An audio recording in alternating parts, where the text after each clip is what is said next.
السلام علیکم ورحمۃ اللہ وبرکاتہ۔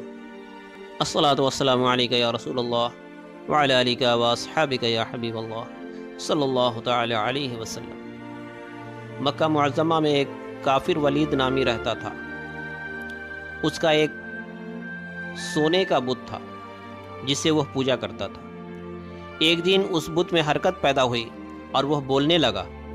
اس بت نے کہا، لوگوں، محمد اللہ کے رسول نہیں ہیں، اس کی ہرگز تصدیق نہ کرنا، معاذ اللہ۔ ولید بڑا خوش ہوا اور باہر نکل کر اپنے دوستوں سے کہا، مبارکباد، آج میرا معبود بولا ہے اور صاف صاف اس نے کہا ہے کہ محمد اللہ کے رسول نہیں ہیں۔ یہ سن کر لوگ اس کے گھر آئے تو دیکھا کہ واقعی اس کا بت یہ جملہ دہرا رہا ہے۔ وہ لوگ بھی بہت خوش ہوئے اور دوسرے دن ایک عام اعلان کے ذریعے ولید کے گھر میں ایک بہت بڑا اجتماع کیا۔ اس دن بھی وہ لوگ بت کے منہ سے وہی جملہ سنے۔ جب بڑا اجتماع ہوگا تو ان لوگوں نے حضور صلی اللہ تعالی علیہ وسلم کو بھی دعوت دی تاکہ حضور خود بھی تشریف لا کر بت کے منہ سے وہی بکواس سنے۔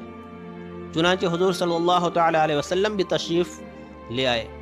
جب حضور تشریف لائے تو بت بول اٹھا، اے مکہ والو، خوب جان لو کہ محمد صلی اللہ تعالی علیہ وسلم اللہ کے سچے رسول ہیں۔ ان کا ہر ارشاد سچا ہے اور ان کا دین برحق ہے، اور تمہارے بت جھوٹے، گمراہ اور گمراہ کرنے والے ہیں۔ اگر تم اس سچے رسول پر ایمان نہ لاؤ گے تو جہنم میں جاؤ گے۔ بس عقل مندی سے کام لو اور اس سچے رسول کی غلامی اختیار کرو۔ بت کا یہ واضح سن کر ولید بڑا گھبرایا اور اپنے معبود کو پکڑ کر زمین پر دے مارا اور اس کے ٹکڑے ٹکڑے کر دیے۔ حضور صلی اللہ تعالی علیہ وسلم فاتحانہ طور پر واپس ہوئے تو راستے میں ایک گھوڑے کا سوار سبز پوش تھا، حضور سے ملا۔ اس کے ہاتھ میں تلوار تھی جس سے خون بہہ رہا تھا۔ حضور نے فرمایا، تم کون ہو؟ وہ بولا، حضور، میں جن ہوں اور آپ کا غلام اور مسلمان ہوں، جبل طور پر رہتا ہوں، میرا نام مہمین ہے۔ میں کچھ دنوں کے لیے کہیں باہر گیا ہوا تھا، آج گھر واپس آیا تو میرے گھر والے رو رہے تھے۔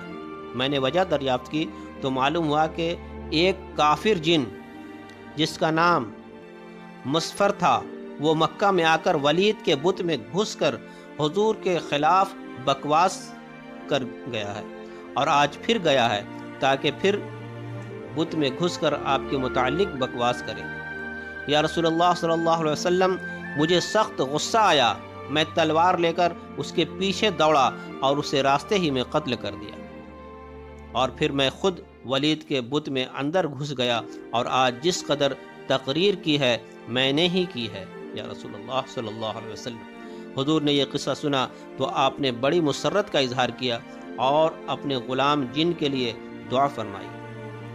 تو ہمارے حضور جنوں کے بھی رسول ہیں، اور حضور صلی اللہ علیہ وسلم کی شان کے خلاف سنانے کے لیے کوئی جلسہ کرنا یہ ولید جیسے کافر کی سنت ہے۔ تو السلام علیکم ورحمۃ اللہ وبرکاتہ۔